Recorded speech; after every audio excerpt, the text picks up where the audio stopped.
के इलाके दरोगावाला में मौजूद चोर बाजार, जो अब कंटेनर मार्केट के नाम से भी जाना जाता है।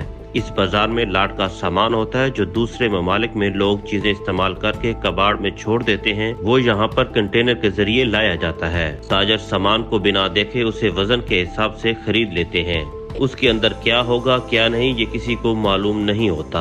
जब यहाँ पर इस लाट को खोला जाता है तो उसको किलोग्राम में सेल के लिए लगा दिया जाता है। इस मार्केट में फैक्ट्री की मशीनरी से लेकर घरेलू इस्तेमाल की तमाम चीजें मिल जाती हैं। यहाँ पर मौजूद ताजिर कहते हैं कि अब इस मार्केट में लाट का माल कम आता है। अलबत्ता अब चाइना के फर्स्ट हैंड सामान की फरोख्त यहाँ पर बढ़ती जा रही है। चाइना से हर किस्म सामान मंगवाया जाता है, उसकी कीमत भी मुनासिब होती है।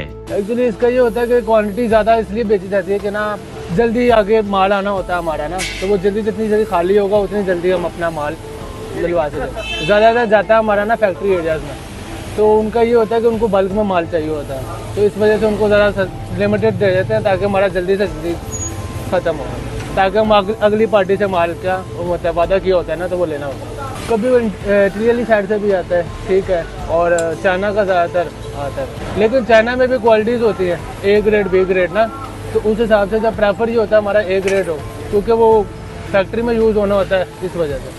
लाट से आने वाले सामान में शहरियों को तलाश करना पड़ता है कि कौन सा सामान अच्छा है कौन सा नहीं। अगरचे सेकंड हैंड चीजों की कीमत कम होती है। Korea, Japan, Italy, Germany, England समेत दीगर ममालिक में इस्तेमाल होने वाला सामान इस मार्केट में बआसानी मिल जाता है। इस बाजार में एक्सरसाइज का फर्स्ट और सेकंड दोनों किस्म का सामान दस्तयाब है। साइकिलों में भी नई और पुरानी की मुख्तलिफ किस्म की वैरायटी भी यहाँ पर मिल जाती है।